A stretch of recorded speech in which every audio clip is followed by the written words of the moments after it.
আজকে আমি চলে যাচ্ছি কুয়েটে, যার জন্য আমি শিববাড়ি চলে আসছি। আর শিববাড়ি থেকেই আমার কুয়েটে যেতে হবে, কারণ আমার বাসা যেহেতু ব্যাক সাইডে, এখান থেকে এই ওয়ে ছাড়া আর কোনো ওয়ে নাই। তো রাস্তার সৌন্দর্য দেখতে দেখতে এখন আমি যাব। আর আজকে আপনাদের সাথে কুয়েটের যতটুকু আমি যা যা জানি সম্পূর্ণটাই আজকে শেয়ার করব। আশা করি আপনাদের আজকে ভিডিওটা অনেক বেশি ভালো লাগবে। সো হ্যালো এভরিওয়ান, আসসালামু আলাইকুম, this is me Sabsinani and you welcome to KUET campus. Khulna প্রকৌশল ও প্রযুক্তি বিশ্ববিদ্যালয় বাংলাদেশের একটি সরকারি কারিগরি বিশ্ববিদ্যালয়। এটি বাংলাদেশের দক্ষিণাঞ্চলের খুলনা বিভাগের খুলনা জেলায় অবস্থিত। পূর্বে এর নাম ছিল Bangladesh Institute of Technology Khulna. তারও আগে খুলনা প্রকৌশল মহাবিদ্যালয়। এটি বাংলাদেশের শ্রেষ্ঠ বিশ্ববিদ্যালয়গুলোর মধ্যে অন্যতম। এখানে প্রায় ৮,০০০ জন ছাত্রছাত্রী স্নাতক ও স্নাতকোত্তর প্রকৌশল ও বিজ্ঞান নিয়ে পড়াশোনা করছে। এখানকার শিক্ষক সংখ্যা ৪৬৩-ও অধিক। এছাড়া ২৩১ জন কর্মকর্তা ও ৪৬৮ জন কর্মচারী আছে। বিশ্ববিদ্যালয়টির অঙ্গন সম্প্রসারণের নতুন কিছু ভবন তৈরি করা হয়েছে, যেমন একাডেমিক ভবন, অডিটোরিয়াম কমপ্লেক্স, ছাত্রাবাস, গ্রন্থাগার, শিক্ষক ডরমিটরি ভবন ইত্যাদি, এবং আরও কিছু ভবন নির্মাণের কাজ চলছে। বিশ্ববিদ্যালয়ের ক্যাম্পাস খুলনা শহর থেকে ১৪ কিলোমিটার উত্তরে খুলনা যশোর মহাসড়কের পাশে ফুলবাড়ি গেটে অবস্থিত। এবার আসা যাক কুয়েটের ইতিহাসের দিকে। বাংলাদেশের নেতৃস্থানীয় পাবলিক বিশ্ববিদ্যালয়ের মধ্যে খুলনা প্রকৌশল ও প্রযুক্তি বিশ্ববিদ্যালয় অন্যতম। কুয়েট খুব উচ্চমানের শিক্ষা, প্রকৌশল পাশাপাশি মৌলিক বিজ্ঞান শিক্ষা বিভাগের গবেষণা ও উন্নয়নমূলক কর্মচারীর জন্য ভালোভাবে পরিচিত। দেশের এবং বিশেষ করে দক্ষিণ পশ্চিম অঞ্চলের বর্তমান চাহিদা একটি মানসম্পন্ন শিক্ষা, গবেষণা এবং অগ্রগতি অর্জন কুয়েটের মূল উদ্দেশ্য, যা এটাকে শ্রেষ্ঠ কেন্দ্র হিসেবে গড়ে তুলেছে। কুয়েট ১৯৬৭ সালে রাজশাহী বিশ্ববিদ্যালয়ের প্রকৌশল অনুষদের অধীনে খুলনা ইঞ্জিনিয়ারিং কলেজ হিসেবে প্রতিষ্ঠিত হয়। জাতির জনক বঙ্গবন্ধু শেখ মুজিবুর রহমানের নির্দেশে প্রতিষ্ঠান তার অভীষ্ট যাত্রা শুরু করে ৩ জুন ১৯৭৪ সালে। পরে ভালো একাডেমিক এবং গবেষণা ক্ষমতা এবং পরিবেশ নিশ্চিত করার জন্য এটি একটি স্বায়ত্তশাসিত প্রতিষ্ঠান থেকে রূপান্তর করে ১৯৮৪ সালে রাখা হয় Bangladesh Institute of Technology Khulna. Academic ও গবেষণা ক্ষেত্রে যুগের চাহিদা মেটানোর জন্য ১ সেপ্টেম্বর ২০০৩ সালে বিআইটি থেকে উন্নীত করে এবং নাম পরিবর্তন করে খুলনা প্রকৌশল ও প্রযুক্তি বিশ্ববিদ্যালয়ে রাখা হয়। ১৯৭৪ সালে মাত্র ৯ জন শিক্ষক ও ১২০ জন শিক্ষার্থী নিয়ে খুলনা প্রকৌশল কলেজ যাত্রা শুরু করে। ২ বছর পর প্রতিটি বিভাগের শিক্ষার্থীর সংখ্যা ৬০ জনে উন্নীত করা হয়।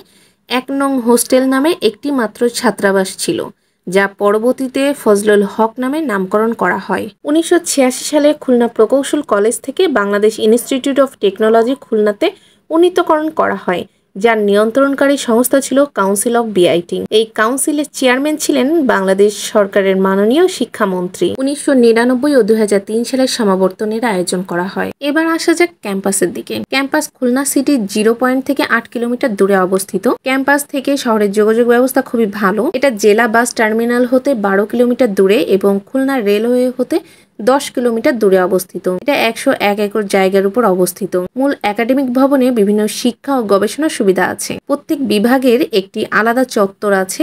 এরকম আলাদা কতগুলো চত্বর মিলে ক্যাম্পাসের মূল একাডেমিক চত্বরটি গঠিত। হেভি প্রকৌশল ল্যাবরেটরির নিচতলায় বা অন্য পৃথক ওয়ার্কশপের মধ্যে অবস্থিত আছে, যদিও লাইট ল্যাবরেটরি শ্রেণী এবং প্রকল্প কক্ষ উপরের তলার উপর অবস্থিত। ল্যাবরেটরি শিক্ষকদের জন্য আলাদা অফিস আছে। কুয়েটে ৪০টি প্রকৌশল পরীক্ষাগার রয়েছে, যা নিজ নিজ একাডেমিক বিভাগের দ্বারা পরিচালিত হয়। এদের কেন্দ্রীয় গ্রন্থাগারে ২৫০ জন শিক্ষার্থী একসাথে বসে পড়াশোনা করার মতো রয়েছে রিডিং রুম। একাডেমিক ভবনের পূর্ব পাশে মুক্তিযুদ্ধের ভাস্কর্য দুর্বার বাংলা অবস্থিত। এর স্থপতি শিল্পী গোপাল চন্দ্র পাল। বিশ্ববিদ্যালয় ক্যাম্পাসে ১,০০০ আসনের একটি কেন্দ্রীয় অডিটোরিয়াম রয়েছে। এতে আধুনিক সকল সুযোগ সুবিধা বিদ্যমান।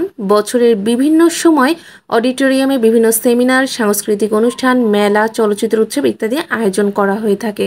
মুসলমানদের জন্য একটি কেন্দ্রীয় জামে মসজিদ আছে। এছাড়া ৩টি হল মসজিদ রয়েছে। এছাড়া হিন্দু ধর্মাবলম্বীদের জন্য একটি হলে মন্দির আছে। কুয়েটের শিক্ষার্থীদের জন্য একটা মেডিকেল সেন্টার রয়েছে। সেখানে সেবা প্রদানের জন্য ৮ জন চিকিৎসক ও ২ জন নার্স রয়েছে। ছাত্র, শিক্ষক, কর্মকর্তা ও কর্মচারীদের সুবিধার জন্য কুয়েট খুলনা শহর ও ক্যাম্পাসের মধ্যে নিজস্ব বাস সার্ভিস পরিচালনা করে।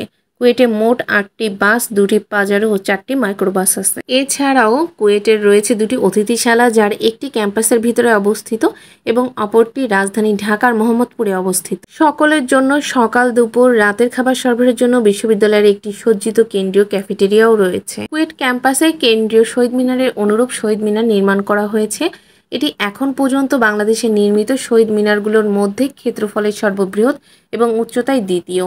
এই শহীদ মিনারের ক্ষেত্রফল 2222 বর্গ কিলোমিটার এবং উচ্চতা 11.98 মিটার, যা ক্ষেত্রফল 1500 বর্গমিটার এবং উচ্চতা 14 মিটারের সমান। শহীদ মিনারের সামনে সবুজ ঘাস এবং ফুলের বাগান রয়েছে।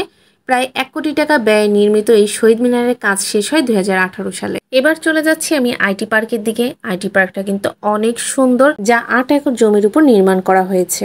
আইটি পার্ক 2016 সালের 15 নভেম্বর কুয়েট ক্যাম্পাসে উচ্চ প্রযুক্তির পার্ক হিসেবে স্থাপন করা হয়, কারণ প্রয়োজনীয় প্রক্রিয়া সফলভাবে অগ্রসর হচ্ছে, যা সংশ্লিষ্ট সকল মহলে, বিশেষ করে বিজনেস আইকন এবং আইসিটি বিশেষজ্ঞদের মধ্যে উচ্চ আশার সঞ্চার করে। কুয়েটের vice chancellor professor doctor Mohammad আলমগীরের ভাষ্যমতে, উচ্চ প্রযুক্তির শিল্প খাত এবং লক্ষ্যমাত্রা অর্জনের জন্য বিশ্বমানের ব্যবসায়িক পরিবেশ প্রতিষ্ঠার সুনির্দিষ্ট মিশন এবং দৃষ্টিভঙ্গি অর্জনের জন্য হাইটেক পার্কটি প্রতিষ্ঠা করা হয়েছে।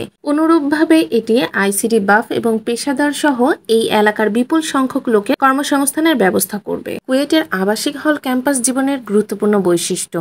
7টি আবাসিক হল রয়েছে, 1টি মহিলাদের এবং 6টি পুরুষদের। হলগুলো সাধারণত জাতীয় গুরুত্বপূর্ণ ব্যক্তি এবং ঐতিহাসিক বিষয়ে নামকরণ করা হয়েছে। ফজলুল হক হল প্রথম হল, আসন সংখ্যা 175টি। খানজাহান আলী হল, আসন 300টি। ডাক্তার এম এ রশিদ হল, আসন 175টি। লালন শাহ হল, আসন 300টি। রোকেয়া হল, এটি মহিলাদের হল, আসন সংখ্যা 64টি। অমর একুশে হল, আসন 550টি। বঙ্গবন্ধু শেখ মুজিবুর রহমান হল, আসন 550টি। এছাড়াও কুয়েটের শিক্ষার্থীদের পড়াশোনার জন্য একটি সুবিশাল কেন্দ্রীয় গ্রন্থাগার, 14টি বিভাগীয় গ্রন্থাগার এবং 7টি হল গ্রন্থাগার রয়েছে। দেশ ও বিদেশের অসংখ্য বই রয়েছে। প্রতিটি বিভাগের প্রয়োজনীয় অধিকাংশ বই এখানে পাওয়া যায়। কেন্দ্রীয় গ্রন্থাগার থেকে শিক্ষার্থীরা বিনামূল্যে 3টি বই 1 মাসের জন্য ধার নিতে পারে। এছাড়া এখানে বসে পড়ার জন্য খুবই সুন্দর ব্যবস্থা রয়েছে। এখন কুয়েটের কেন্দ্রীয় গ্রন্থাগার অটোমেশন পদ্ধতির আওতায় চলে গেছে, যা বাংলাদেশের পাবলিক বিশ্ববিদ্যালয়গুলোর মধ্যে প্রথম। তাই এখন অনলাইনের মাধ্যমে ঘরে বসে প্রয়োজনীয় বইয়ের তথ্য পাওয়া যায় এবং যেসব বই শিক্ষার্থীরা তুলেছে সেগুলো পুনরায় ইস্যু করা যায়। এছাড়া প্রতিটি বিভাগের এবং প্রতিটি হলে একটি করে নিজস্ব গ্রন্থাগার রয়েছে, যেখানে প্রতিটি সেমিস্টারের জন্য নামমাত্র মূল্যে অথবা বিনামূল্যে বই পাওয়া যায়। বিআইটি খুলনা থাকাকালীন সময়ে প্রথম সমাবর্তন 1993 সালে এবং দ্বিতীয় সমাবর্তন 2003 সালে অনুষ্ঠিত হয়। 2003 সালে বিআইটি থেকে খুলনা প্রকৌশল ও প্রযুক্তি বিশ্ববিদ্যালয়ে উন্নীত হবার পরে প্রথম সমাবর্তন 2006 সালে এবং দ্বিতীয় সমাবর্তন 2012 সালে এবং 2018 সালে তৃতীয় সমাবর্তন অনুষ্ঠিত হয়। এতক্ষণ ধৈর্য সহকারে যারা আমার পুরো ভিডিওটা দেখেছেন তাদেরকে অসংখ্য থ্যাঙ্কস। আমার আজকের ভিডিওটা কেমন লাগলো সেটা আমাকে অবশ্যই জানাবেন। আমি চেষ্টা করেছি আমি যতটুকু জানি সম্পূর্ণটাই ভিডিওর মাধ্যমে আপনাদের সাথে তুলে ধরতে। আর এখন আমি কুয়েট থেকে বের হয়ে আসতেছি। আশা করি নেক্সট ভিডিও আপনাদের কাছে অনেক বেশি ভালো লাগবে। যারা এখনও পেজটাকে ফলো করেননি অবশ্যই ফলো করে দিবেন, আর যারা ইউটিউব থেকে দেখছেন সাবস্ক্রাইব করে দিবেন। আজকের মতো আল্লাহ হাফেজ।